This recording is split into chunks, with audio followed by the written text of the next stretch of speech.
तो संत सत्संग में ईश्वर की चर्चा करते हैं, संत सत्संग में मालिक का नाम बताते हैं और सत्संग में ये सिखाते हैं कि आप अपने अंदर की बुराइयां कैसे साफ कर सकते हो, आप अपने अंदर की भावना कैसे शुद्ध कर सकते हो।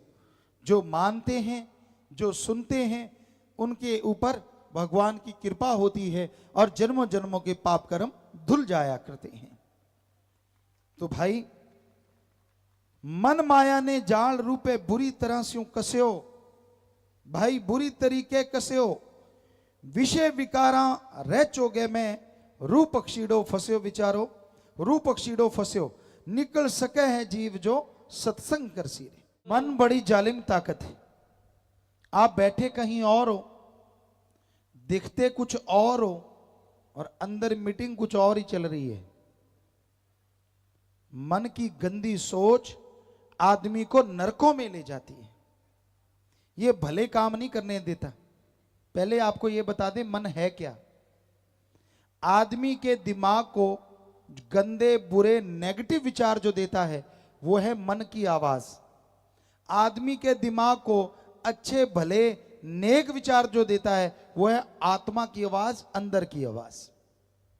तो मन बुराई का प्रतीक है, बुराई की जड़ है। ये हमेशा बुरे ख्याल देता है, बुरी सोच देता है। मन की बुरी सोच, मन की घटिया सोच आदमी को सुमरण नहीं करने देती। कौन सी सोच देता है? काम वासना, विषय विकार। आदमी औरत की तरफ, औरत पुरुष की तरफ आकर्षित होते हैं। लड़ाई झगड़े, कत्लो गारत इससे बढ़ती चली जाती है। आदमी गंदगी का कीड़ा बन जाता है। फिर है क्रोध, मन के ये सारे अधीन हैं। क्रोध, जब गुस्सा आ जाए आदमी चंडाल बन जाता है, चंडाल। सामने मां, बाप, बेटा, बेटी कोई भी आए सबको गाली गलौज करेगा, सबको बुरा बोलेगा, क्योंकि तब चंडाल का रूप हो जाता है, बेरहम।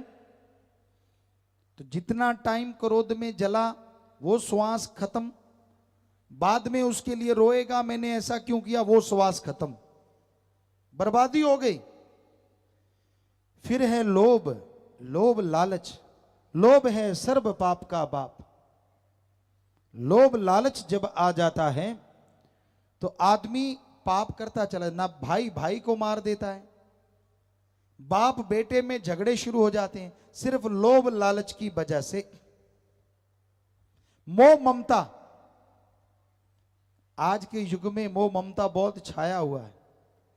अपनों तक सीमित हैं लोग, अपने अलावा कोई दूसरा या दूसरे की सेवा करता है तो मालिक का प्यारा, वरना अपनों तक अपने लिए बना लिया, बच्चों के लिए आगे से आगे, आगे से आगे।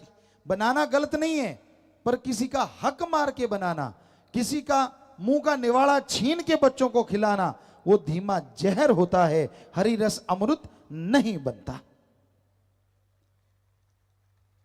और फिर है अहंकार, किसी को ऊंचे धर्म का, किसी को ऊंची जात का, किसी को किसी गुण का, किसी को राज पहुंच का, किसी को अपनी औलाद का, किसी को धन दौलत का। और अहंकार को मार पड़ती आई। रावण से बड़ी मिसाल कोई नहीं है। रावण बहुत बड़ा इंसान था सीता जी के उठाने से पहले।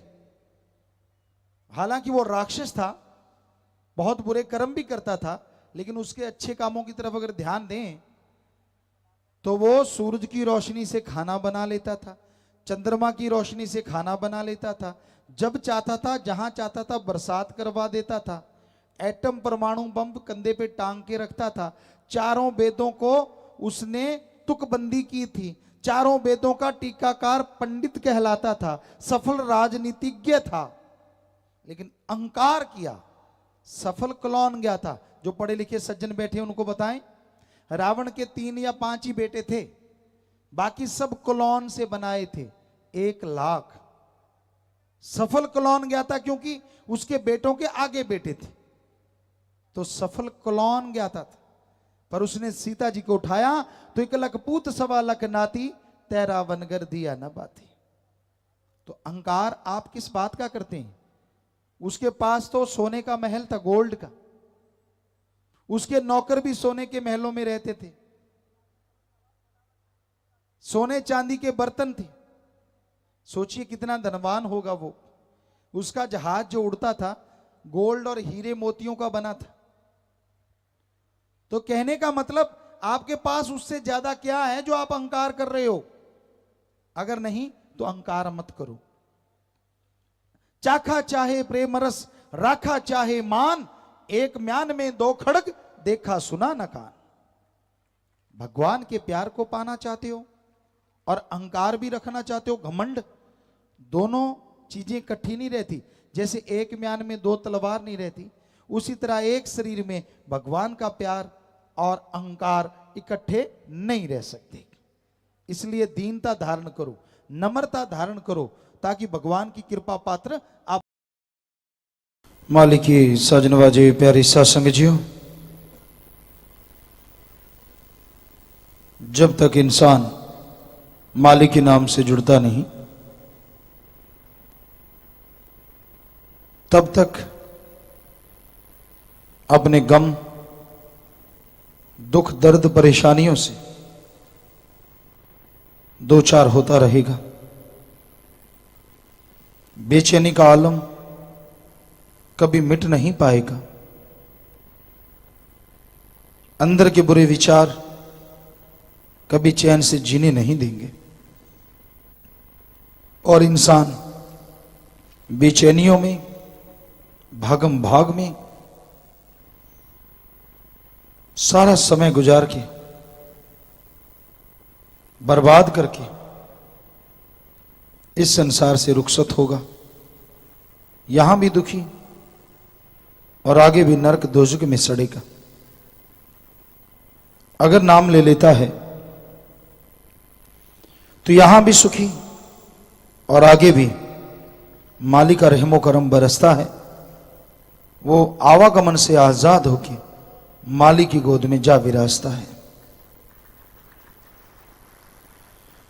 इसलिए मालिक का नाम लेना कभी ना भूलो, उसके नाम से जुड़ो, उसके नाम का सुमरन करो, तो आपके अंदर ताकत आएगी, शक्ति आएगी, जिसे विल पावर या आत्म बल कहा जाता है। और उसके आने से आपके गम, दुख, दर्द, चिंताएं दूर होंगी और मालिक की दया में रहमत के काबिल आप बनते चले जाएंगे। सुमरण का पल्ला कभी ना छोड़ो। चलते बैठ के काम धंधा करते आप सुमरण करते रहिए, तो जरूर मालिक की खुशियां मिलेंगी, जरूर उसके रहमो करम के हकदार बनोगे। वैसे भी तो आप कुछ ना कुछ सोचते रहते हैं। विचार शून्य कभी दिमाग होता नहीं। कोई ना कोई विचार, कोई ना कोई ख्याल दिलो दिमाग में चलते रहते हैं, चलते रहते हैं। और इंसान उनकी जगह अगर अपने सदगुरु के विचार, अल्लाह, वाहिगुरु, राम, गौड़, खुदा, रब के विचार दिलो दिमाग में ले आए तो जरूर बुरे विचार खत्म होंगे, मालिक से प्यार बढ़ेगा और जीवन में बहार छा जाएगी। जीवन को जीना तो हर किसी को पड़ता है। एक जीवन को जीना पड़ता है और एक जीते हैं शान से। जीवन को जीना पड़ता है यानी मजबूरी है। दुख हैं, गम हैं, चिंताएं हैं, परेशानियां हैं, मुश्किलें हैं, ज्यों त्यों समय पास हो रहा है, टेंशनें हैं। और एक शान से जीते हैं, कोई टेंशन नहीं रखते। मालिक तू जाने तेरा काम, अच्छे कर्म करते हैं, भले कर्म करते हैं और समय निकाल के तन मन धन से परमार्थ करते रहते हैं। यकीनन वो उनकी जिंदगी सफल है और वही दोनों जहां की खुशियां इस धरती पे रहते हासिल करते रहते हैं। तो अहंकार में ना आओ, पाखंड में ना पड़ो, ढोंग ना करो, दिखावा ना करो, बल्कि सच्चे दिल से, सच्ची भावना से मालिक के नाम का जाप करो। आपका अंत्यकरण साफ होगा। गम, दुख, दर्द, चिंताओं से आपको मुक्ति मिलेगी और मालिक की दया में रहमत मूसलाधार बरसती हुई आपको नजर आने लगेगी। तो प्यारी साथ संगतियों, जैसा आपको मालूम है, साल का ये आखिरी दिन और कल को नए साल का पहला दिन।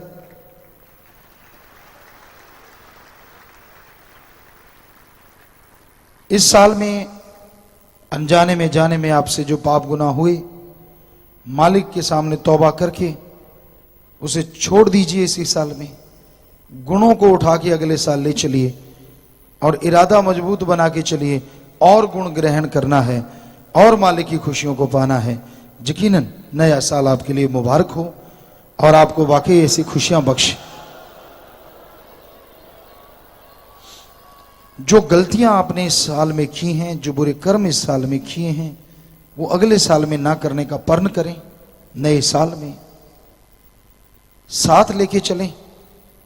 जो आपने सुमरण किया, सत्संगें सुनी, आप ले जाएं ना ले जाएं, वो साथ रहेगा।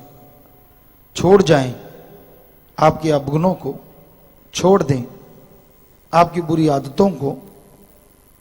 सिर्फ जन्मदिन के दिन ही नहीं, कल से अवतार महीना शुरू हो रहा है। तो आपका फर्ज है अभी से प्लानिंग कर लो कि ठीक है, हमने ये चीजें छोड़ते जाना है। रोजाना कम से कम एक गलती, बाकी 2, 3, 4, 5, 7 जितनी मर्जी छोड़ लो, ऐसा कोई हर्ज नहीं है। कहीं सोचो भी दिन तो एक ही क्या है। अगर आपके अंदर बुराइयों का भंडार है तो ज्यादा छोड़ो। और लगता है कि कुछ एक बुरी आदतें, रोज एक बुरी आदत, मजलिस है तो भी ठीक, नहीं आ पाते तो भी घर में अपने सदगुरु मौला को याद कीजिए। ज्यादा ही है तो तस्वीर अपने अंदर से पैदा कीजिए, नहीं तो फिर बाहर वाली तस्वीर के सामने सच्चे दिल से नारा लगा के तौबा कर लीजिए कि हाँ भाई, ये बुराइयां मैं आज छोड़ रहा हूं और पूरी जिंदगी में कभी नहीं दोहराऊंगा। तो फिर देखो कैसे अवतार महीने की खुशियां आपके अंदर आती हैं, बाहर आती हैं और आप अंदर बाहर खुशियों से माला माल हो जाएंगे। धन धन सतगुरु तेरा ही आशा। सभी साथ संगत जी से निवेदन है कि मेरा चैनल जरूर सब्सक्राइब करें जी। धन धन सतगुरु तेरा ही आसरा।